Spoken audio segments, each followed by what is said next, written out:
a little strange. Yeah. I'll make it work. See, if I do this, is this going to be bad?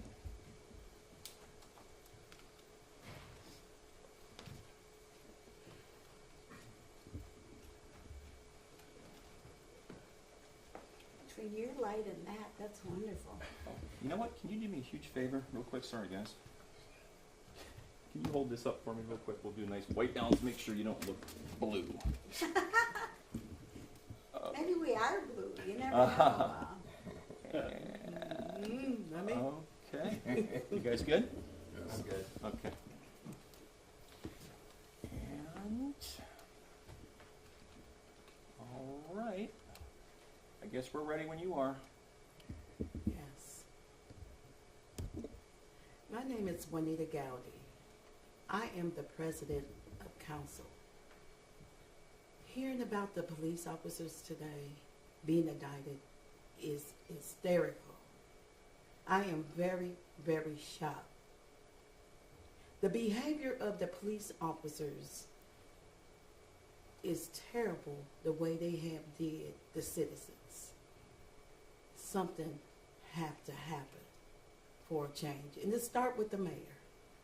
The mayor is over the police officers. And he knows about what's actually is happening in our city. And he's not stopping the crime. It's necessary for the sheriffs to come out here after we found out that more officers is being indicted. And I hope that this message get out to all the ones that is supporting us.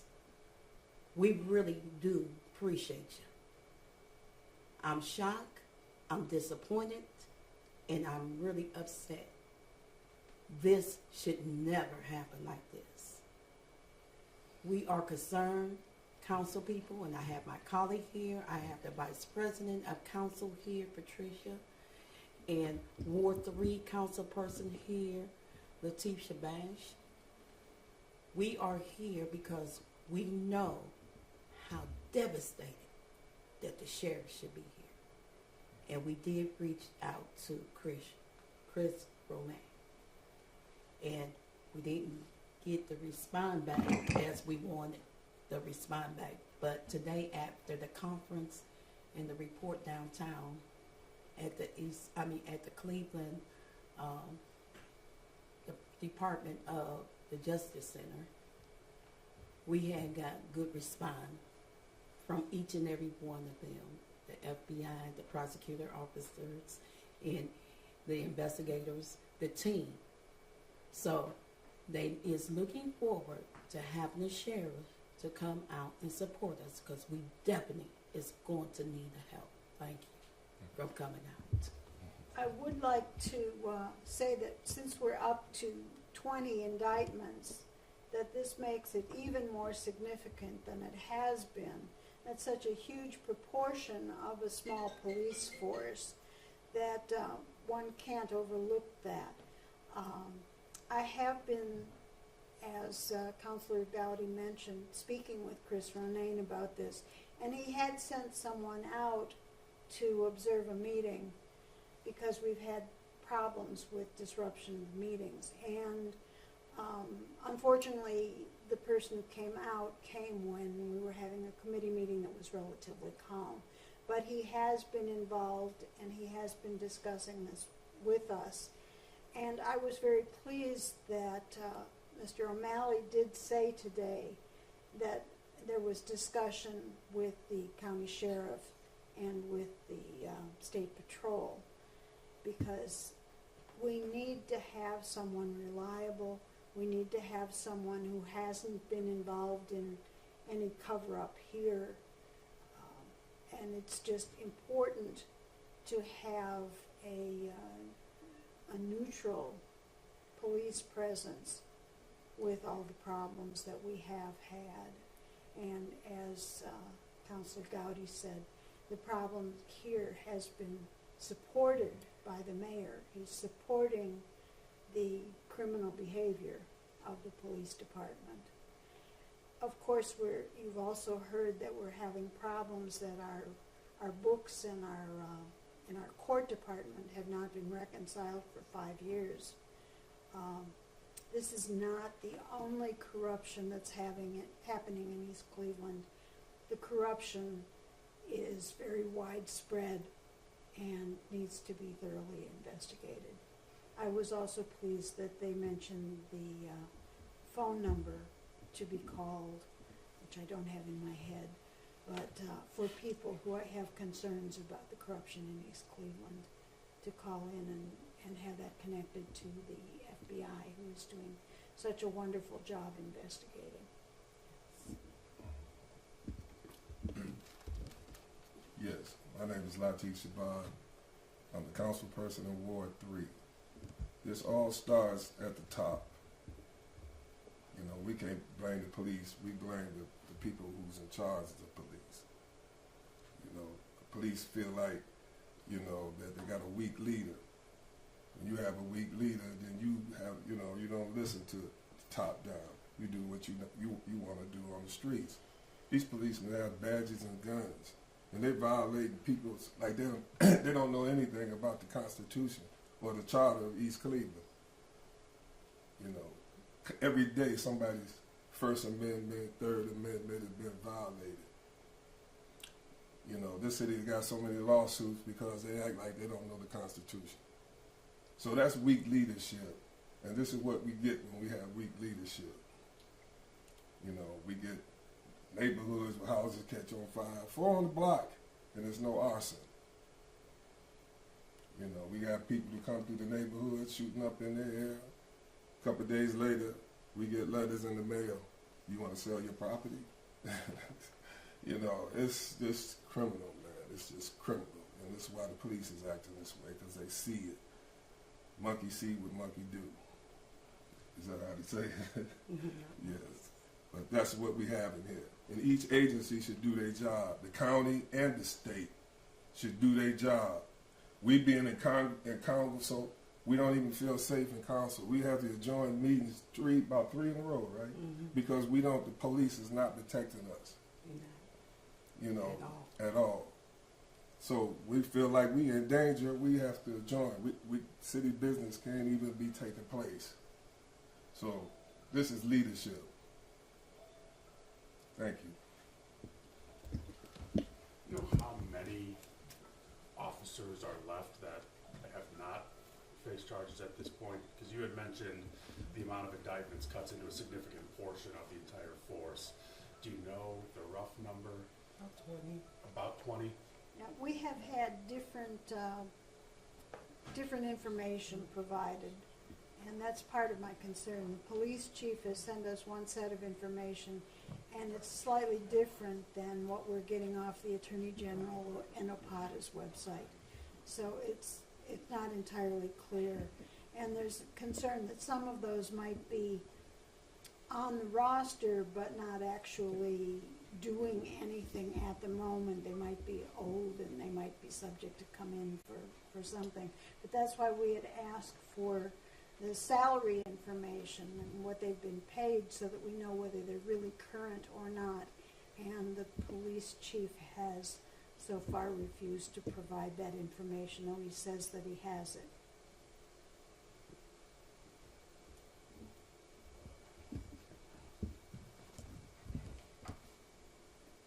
This is your belief that it's far from the end with respect to additional indictments. Speak to what you think the coming months will bring and how crucial it is that your governing body somehow work together with the mayor of this city to make sure that this improves in the future. I think the mayor of this city needs to agree to work with the rest of the government. The mayor of this city has reportedly told the alleged finance director, who's never been approved by council, that if he speaks with me, he will be fired. This is not an example of the mayor of this city working with the council. The mayor needs to work with us. We also are aware from today's press conference that this is not the end from their point of view. They are continuing to investigate, and if what people are telling me about the problems we're having is true and accurate, we will have a number of additional indictments. So it's hard to say how many at this point in time. This is so far from answering that question because the sheriff will help slow it down, but the problem is still there. And we got Heather prosecuting people that's not even supposed to be in jail, you know, and not turning over the documents that's going to be accurate to what we are saying today. We need somebody to step up, especially the sheriff's office, to take control of our city until we can get it up under control. Last night we had a meeting, and Larry McDonald did not step up and do his work because of the mayor. The mayor runs the city, and the mayor runs the police department, and if he tells the police department not to put certain people out of the meeting, they just say that I'm giving you a warning. Right, and then he lets them back in. And then he let them back in after the meeting. The mayor is the big problem behind the police department also. It starts upstairs, and he's over the police department, and he knows exactly what they are doing.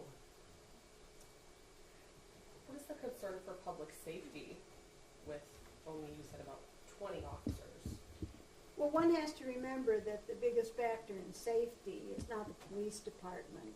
It's things like social services and how much people are earning and that sort of thing. And we need to have a government from the bottom to the top that will support people, that will support paying for health care, that will support making sure that every child has something to eat at school, which is true here in East Cleveland, but it isn't everywhere. We need to make sure that we end medical debt that is the number one cause of bankruptcy, and bankruptcy causes evictions, and evictions cause families to move from one place to another. It disrupts the children's educations, it disrupts lives. So what we need especially is a government that will understand taking care of people. And yes, the police are important for catching criminals, but not for preventing crime. So when it comes to calling for help from the sheriff's department, what are you hoping for then? We hoping for change because change is needed for our city, for the sheriff department to come out and observe and help out with the city after all these police officers got indicted. We need some help, and we would appreciate every help that the sheriff department will give us. And I believe that it would take down some of this crime. Enough more of sheriff's deputies out here helping them specifically? Yes, helping the community and helping the police department. We need them inside too, not only outside. We need them inside of the police department also. Do you think the public will ever trust its government again? Are you worried about that? I'm worried about the corruption that's actually is continue happening in our city, and we not getting the respect from the police officers or the mayor, or the prosecutor officer, Heather. She's a cause of a lot of this, and she needs to be held accountable. It's not as if this is the first time there's been an issue of corruption in government, whether in East Cleveland or elsewhere. When I was young, and that's a lot of years ago, there was what was called a police riot in Chicago in 1968. And there have been concerns about the way the police took care of or didn't take care of different groups that were different than them. And I'm not talking only about people of color, though they are a major target and have been, but I'm also talking in the 60s about men with long hair and people who were of different ethnicities. Polish people were once a discriminated against minority. Irish were once a discriminated against minority. You have to look at the long-term point of view if you talk about trust in government and trust in the police. Tammany Hall was an issue. People buying votes then. And it will take a lot. Yes, it will take a lot to get any kind of faith in government. Well, Would you guys explore, or would you, or are you exploring the legal potential for having an independent arbitrator, whether it be a county person or on some level, to come in and officiate this roadblock between your governing body and the mayor's office? Obviously, you would agree that the taxpayers deserve a governing body that is working together. There have been so many disputes that your teams have had over even interpreting the city charter. Are you willing to, if there's legal standing to do this, I don't know, but would you look into having somebody independent come in to settle the dispute between city council and the mayor's office so that you guys can be about the business of governing this city? I'm definitely as for any kind of help because I like to see our city move forward, but right now all this chaos is going on. How can a city and how can you work with a mayor that's in the same position as the people that's doing the crime? I don't mind working with the mayor, but the mayor have to work with the community and with the council and with the citizens that comes through this city every day. I would want a forensic audit And- of the city of East Cleveland before I would consider working with the mayor. The mayor is hard to work with. He controls the city and he controls the administrators upstairs. They cannot talk to us unless he give them permission. He's putting them in hostage. He holding them hostage.